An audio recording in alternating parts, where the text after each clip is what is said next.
Oi, tudo bem?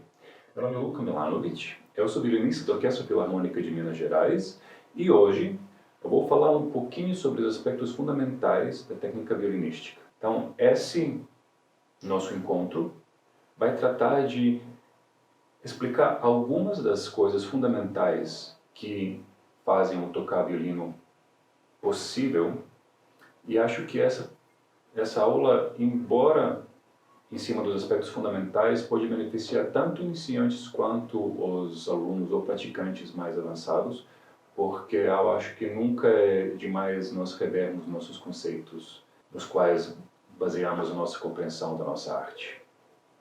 Antes de passarmos para a parte estritamente técnica dessa aula, eu gostaria de falar sobre uma virtude que acho primordial na vida de todo músico atuante, que é eficácia. A eficácia diz que nós deveríamos fazer todo o movimento, toda a tarefa que temos, tudo para que nos propomos, com a quantidade justa de esforço. Isso também é uma definição de ser econômico. Econômico com nossos recursos do corpo e com o nosso tempo também, que é o único recurso que nós não conseguimos renovar. Então, no plano físico, nós vamos observar todo o movimento, por exemplo, quando caem os dedos, onde se estamos apertando, quais são os momentos quando nós deveríamos colocar um esforço, um pouco de força, e quando isso não é o caso, quando deveríamos estar relaxados. Se tivermos isso muito claro e se estudarmos para sempre relaxar quando deveríamos relaxar, nós temos uma boa chance de atuar como músico profissional, por exemplo, por muito tempo. Isso se deve à economia ao longo do tempo, que não é nada do que sustentabilidade. No outro lado, temos a nossa relação com o tempo de estudo. Quer dizer o quê? Ao tocarmos alguma peça, algum estudo, tocamos ele inteiro uma vez, ok. E depois disso fazemos o quê? Esse trecho não estava bom, ok, repetimos, não está bom ainda, repetimos. É assim? Bom, depende. A ideia é entendermos o que está errado naquele trecho. Aí, normalmente, os problemas acontecem em 2 ou 3 notas, ou entre 2 e 3 notas. Então, nós vamos separar essas 3 notas, tentar entender o que está acontecendo, tentar solucionar esse problema, colocar ele depois num contexto um pouco maior, por exemplo, 2 grupos de 4 antes, 2 grupos de 4 depois, ou um grupo só antes e depois. Uma vez quando ele funcionar desse contexto separado, depois vamos tentar colocar ele de volta naquela peça que estamos estudando. Assim vamos gastar menos tempo, muito menos tempo, vamos conseguir resolver os problemas, porque nós estamos resolvendo os problemas em vez de repetir problemas, estudando os problemas. Nós queremos estudar as soluções. Então, dessa maneira, nós vamos nos poupar o tempo. Em mesma quantidade de tempo, vamos conseguir estudar mais coisas e afinal, temos mais chance de progredirmos mais rapidamente. A postura correta de tocar violino começa a partir dos pés. Os pés deveriam ficar na largura dos ombros e levemente abertos para fora. Os joelhos não travados para trás, então uma posição que permite a flexibilidade, porque se a gente travar, entre o nosso quadril e o pé nós temos somente um cabo de vassoura. E qualquer inflexibilidade quando nós tocamos violino ou basicamente qualquer instrumento musical é indesejável. Depois disso temos a coluna vertebral, que deveria ficar reta, ombros relaxados, mas não puxados toda a vida para trás, porque não é prático. O violino fica para frente, ombro para trás. Não.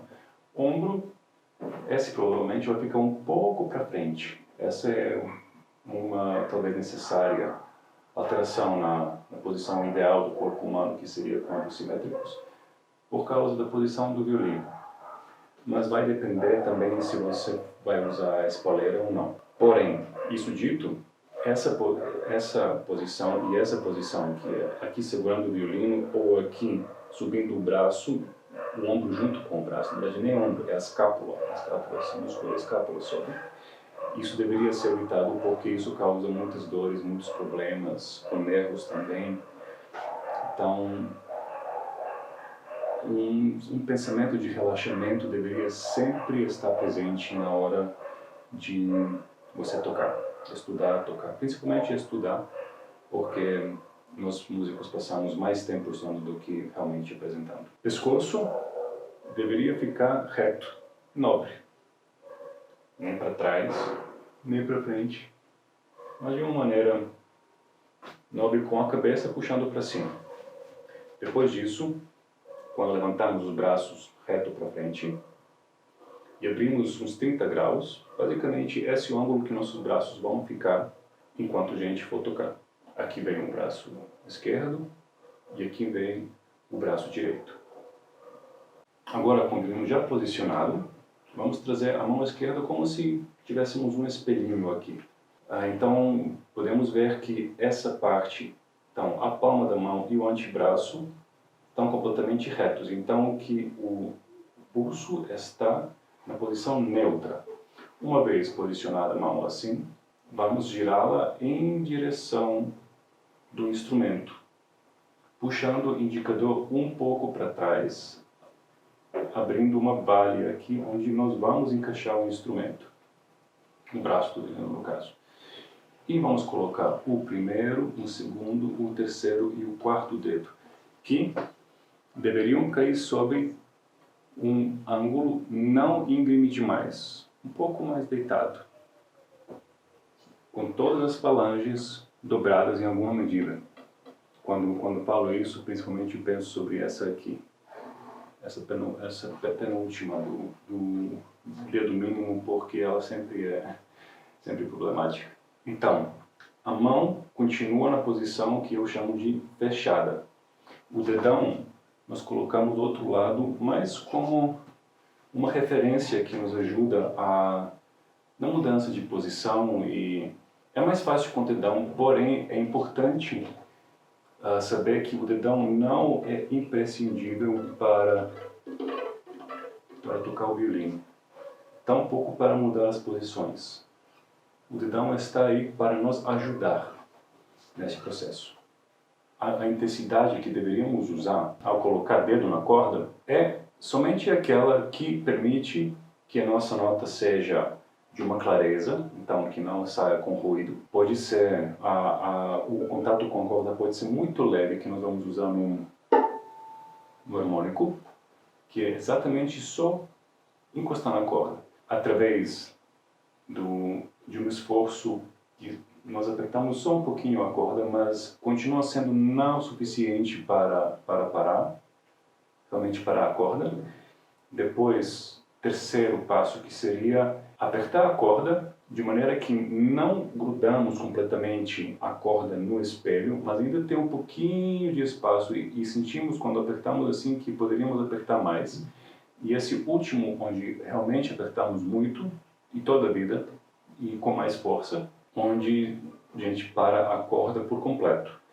Isso, no geral, não é desejável, porque o violino tende a soar mais e mais livre se tocarmos com o terceiro nível de intensidade, que implica um pouquinho ainda de espaço entre a corda e o espelho. A ideia que me governa, tanto quando toco quanto quando dou aula, é usar em cada movimento um mínimo de variáveis necessário e possível também. Por exemplo, eu preciso tirar e colocar dedo na corda. A ideia é que tudo isso continua na mesma posição, sempre na mesma posição, e dedos igual martelos caem e se levantam. Então, os dedos, próprias falanges, não fazem muito movimento, além de simplesmente puxar para trás e cair. E depois, na hora de levantar, a mesma coisa. Então, eliminando variáveis demais, por exemplo, esticar o dedo, por exemplo, abrir a mão, por exemplo, mudar a posição do pulso dependendo da nota que estamos tocando, tudo isso nos coloca mais um movimento e mais um movimento que temos que fazer de maneira perfeita para conseguir um mesmo resultado. Quando estamos mexendo somente uma falange, nós reduzimos drasticamente a quantidade de coisas que temos que fazer corretamente, para conseguir o resultado que desejamos. Então, uma vez quando posicionamos o violino, vamos observar quais músculos estão trabalhando. A escápula está um pouco para dentro, mas eu não estou sentindo nenhum tipo de tensão aqui. O músculo que está trabalhando é esse, que está elevando essa parte do braço. E temos esse músculo aqui, que é encarregado com a rotação do antebraço para dentro. Fora disso, o resto do braço é relaxado, incluindo os dedos. E isso nos leva à primeira posição da mão, que é sem nenhum dedo na corda. Mão relaxada. Uma vez quando nós colocamos dedos na corda, bom, não é tão relaxada quanto na primeira posição dita aí. Mas utilizamos apenas um mínimo de força de pressão para manter esses dedos apertando a corda tanto quanto necessário para que a altura da nota fique definida e que a sonoridade que produzimos com o arco seja não satisfatória. Então, entre esses dois momentos de quase relaxado e completamente relaxado, nós temos um impulso, um movimento, que é o ato de colocar ou tirar o dedo da corda. O exercício para sentir um pouco desse movimento, dessa explosão de movimento, de impulso, seria abrir a mão e imediatamente relaxar. Abriu, relaxou. Abriu, relaxou. E fechou, relaxou. Fechou, relaxou. Fechou, relaxou. Abriu, fechou. Abriu, fechou. Basicamente, essa é a dinâmica dos dedos. Caiu, relaxou. Levantou, relaxou. Caiu, relaxou. Levantou, relaxou. Esse é o princípio básico como colocar e levantar os dedos da corda funciona. Como essa aula é bem breve, eu não vou poder entrar muito em exercícios que são usados para isso, mas existe um vídeo da Nicole Benedetti, uma solista escocesa, que vai esmiuçando esse exercício, que é Shradik número 1, e falando sobre vários aspectos de técnica e de percepção que poderiam ser trabalhados nesse exercício. Então, encorajo vocês muito a procurarem esse vídeo. Gostaria de demonstrar qual é a diferença em sonoridade entre o ato de colocar os dedos na corda com mais ou menos atividade. Então, primeiro sem o arco, sem atividade seria uma coisa assim.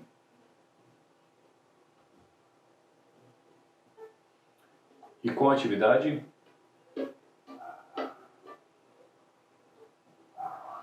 agora com arco.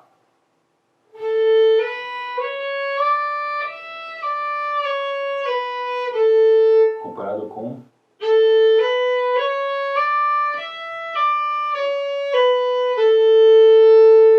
eu acho que é claro quão mais definidas as notas são, especialmente quando se toca mais rapidamente. Essa abordagem faz toda a diferença na sonoridade que você vai produzir. Agora seria interessante vermos quais são os movimentos de cotovelo que nós precisamos ao tocar violino. Quando colocamos os dedos, por exemplo, na corda Sol, nosso cotovelo vai ficar mais para vertical, comparado com o eixo vertical mesmo. Enquanto quando depois vamos para a corda Ré, para mantermos o mesmo formato da mão, nós vamos puxar o cotovelo um pouco para cá, e para a corda Lá mais um pouco, e para a corda Mi mais um pouco. Da corda Mi para a corda Sol, assim, o quarto dedo especialmente fica sofrendo. Então, quando a gente trazer o cotovelo para cá, nós conseguimos um quarto dedo também mais redondinho, a mão que tem uma tanto postura em termos de tensão mais natural e uma aparência mais uniforme nas todas as cordas. Outro movimento com o qual vamos nos deparar ao tocar é quando vamos para além da terceira posição. Então, primeira, segunda, terceira, quarta. Ainda encostando no braço do violino. Quando nós formos para além, a mão tenta manter o formato dos dedos do jeito que estavam nas posições inferiores. Como você vê, a parte superior dos dedos, o ângulo, parece quase o mesmo. Para conseguirmos andar com essas falanges mais ou menos na mesma altura, uma vez quando chegamos no braço, no corpo do violino, nós temos que abrir espaço para esse corpo entrar no vão da mão. Para tal, temos que trazer o pulso, vai subir, e o cotovelo vai entrar para dentro. Esse é o outro movimento do cotovelo que é muito importante e sem o qual as posições superiores podem se tornar uma coisa muito dificilmente acessível. E a regra continua a mesma. Tocando na corda Mi, o cotovelo vai um pouco mais para trás e vai indo para a corda Sol, toda a mão sobe, sempre tentando manter o mesmo formato da mão. Então, quando estamos mudando de posição, por exemplo, de primeira para terceira, essa é uma das abordagens possíveis e é uma abordagem que eu utilizo ao tocar e ao ensinar violino. A ideia é de mexer o antebraço inteiro e simplesmente continuar fazendo com dedos aquilo que eles estavam fazendo na primeira posição. A única coisa é que eles vão ficar um pouco mais próximos. A ideia é, eu estou estudando piano na minha casa, depois transfiro o piano e cadeira para outra casa, outro cômodo, e continuo fazendo a mesma coisa. Não mudo de cadeira, não mudo de piano, não subo, não toco nas escadas, simplesmente só trouxe o meu escritório para o outro lugar. Todos os parâmetros são os mesmos e continuo fazendo a mesma coisa que estava fazendo antes. Agora eu gostaria de abordar um aspecto que tem gerado muita dúvida durante as aulas, que é o movimento quando estamos subindo para posições agudas, tanto para cima quanto para baixo. O primeiro princípio que sempre deveríamos obedecer é deveríamos trazer o antebraço inteiro para cima e do mesmo jeito devolver o antebraço para trás. O polegar, que estava acompanhando a nossa mão até a terceira posição, mas quando nós começamos a puxar a mão para cima, para dentro, cotovelo para dentro e pulso para cima, o polegar simplesmente deveria seguir o resto da mão. Na hora de voltar, é bom que essa volta primeiro seja estudada de maneira lenta, com o polegar sentindo o curvo do violino e voltando para, vamos dizer, a casa dele, a posição que ele tem entre primeira e terceira posição. Quanto a isso, a esse lugar, especialmente com mãos menores, alunos tocam com o polegar para trás. Pode ser do lado do primeiro dedo ou pode ser entre primeiro e segundo dedo. Existem várias posturas sobre isso. Eu acho isso não como uma coisa de maior importância e acredito que onde funcionar está bem. Quando se tocam notas duplas, oitavas, etc., décimas, o polegar deveria estar mais para frente, enquanto durante as passagens rápidas não importa tanto. Agora, gostaria de falar um pouco sobre o braço direito, a maneira correta de utilizá-lo ao tocar violino. Ele é um membro pesado e isso podemos perceber apoiando ele com o próprio braço esquerdo, de maneira que se tirarmos, ele cai. Então, sentindo esse peso e ao transferir esse ponto de apoio para frente sem permitir que o cotovelo caia, então somente tanto vamos segurar agora a partir do ombro. Vamos migrando esse ponto de apoio para frente, realmente sentindo o apoio somente nesses dois pontos. Depois disso vamos migrar para a palma da mão, mesma coisa, e no final até os dedos. Aqui podemos sentir quanto peso realmente nós temos à nossa disposição, bem pesado. Então, nosso papel quando tocamos não é só de transferir peso, quanto é de retirar o peso. Então, o nosso esforço vai ser de tirar o peso do arco. Agora, quando já sabemos como o peso chega até a palma da mão e até os dedos, agora vamos falar sobre a maneira de segurar o arco. Para chegarmos na posição correta, seria levantar o braço do cotovelo para cima e deixando o antebraço quase paralelo ou paralelo ao chão, mas a palma da mão sim paralela ao chão. Pegamos o arco e colocamos esses dois dedos por cima do talão, um pouquinho afastados. Colocamos o quarto dedo por cima, o dedo mínimo. Colocamos o indicador no lugar, algum lugar entre essas duas falanges. E colocamos o polegar nesse ponto onde o talão e o courinho se encontram. Eu faço assim, porém eu já vi músicos que faziam diferente, colocando ele mais somente na área de coro.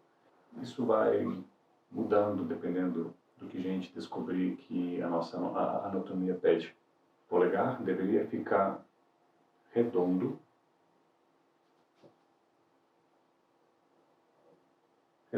e, na medida do possível, relaxado, com esse músculo aqui não tenso, porém sentindo um pouco de firmeza. E, como nós não temos o violino para descansar o arco, o quarto dedo agora está trabalhando bastante. Uma vez quando colocamos o arco na posição correta, agora temos 3 principais movimentos que a mão direita faz. São 3 balanças, de certa maneira. A primeira é a rotação em volta desse dedo do meio e polegar.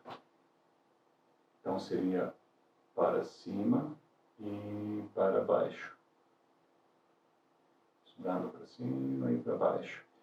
Para evitar que se façam movimentos assim, ossado, a ideia é de poder segurar a mão esquerda, direita com a esquerda e só trabalhar com os dedos.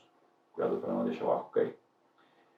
Segundo movimento, de novo entre esses mesmos 2 dedos, porém agora o movimento é horizontal. Vai para cá, esticando o dedo mínimo, dobrando o indicador e também para frente, encolhendo o dedo mínimo e esticando o indicador.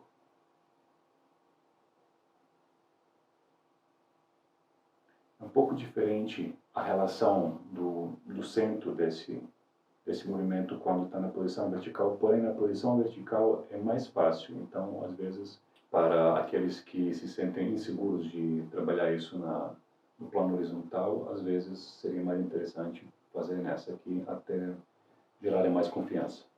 E o terceiro movimento seria de esticar os dedos, segurando o arco, dobrando, esticar, dobrar, esticar, dobrar, esticar, dobrar, esticar, dobrar. Esses são elementos principais e mais importantes da mão direita. Como isso se aplica? Aqui temos o talão, temos uma posição com o dedo mínimo encolhido, com o indicador mais esticado, certo? E se formos tocar piano, isso vai exigir que o nosso pulso seja um pouquinho mais elevado. Descendo, agora aos poucos passamos para a posição neutra. Por volta do meio do arco. Descendo mais. Chegamos na posição com o dedo mínimo esticado e indicador dobrado. Quando tocamos forte, projetamos mais peso para baixo e entramos para baixo com essa linha de juntas.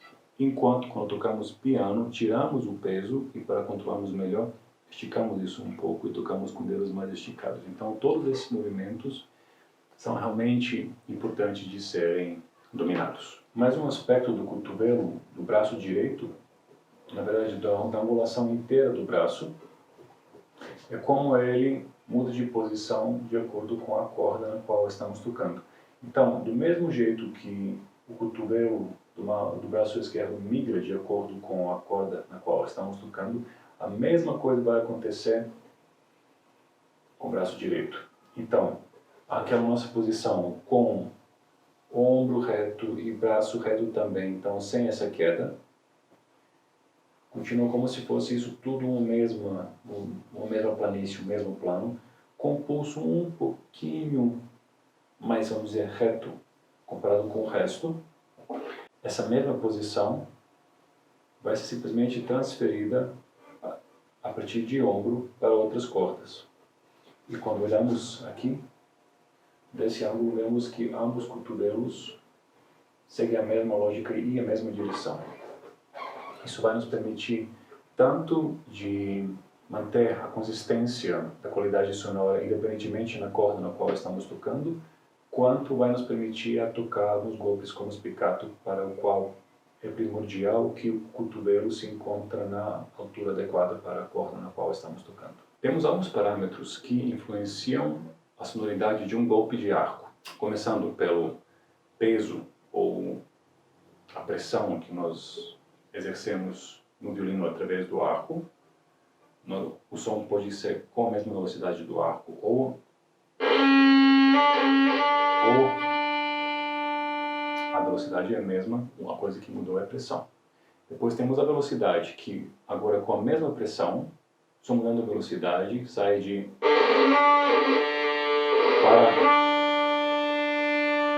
para um som relativamente até bonito. 3. Temos a distância do cavalete. Inclusive, uns professores como o Carl Fischer falam sobre 7 pontos de contato entre cavalete e o espelho. Quanto mais perto do espelho, temos um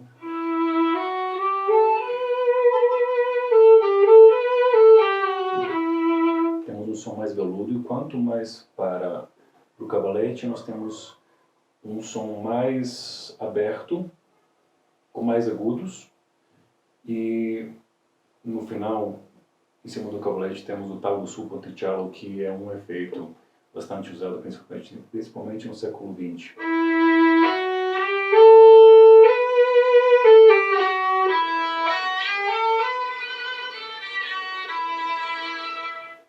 Temos a inclinação da crina. O nosso forte, por exemplo, vai ser feito com crina cheia.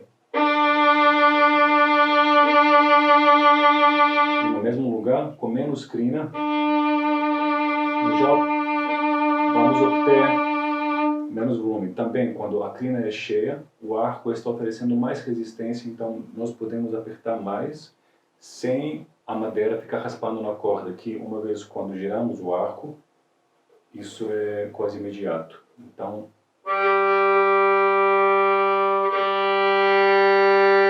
a qualidade sonora eu acho que é bem nítida. Então, sempre quando alguém produz um som que não é bonito e que tem esse quê de...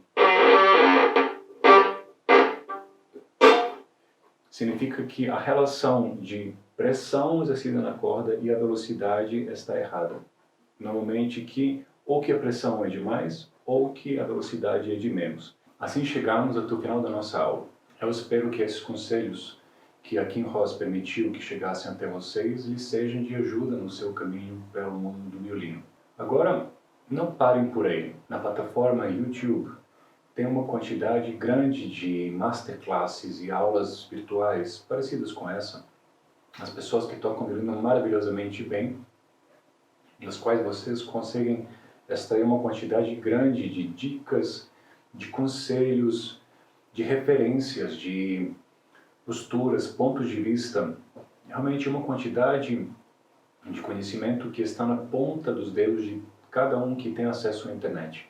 Então, por favor, aproveitem dessa oportunidade. Experimentem, investiguem, se inspirem e não deixem de sonhar. Bons estudos.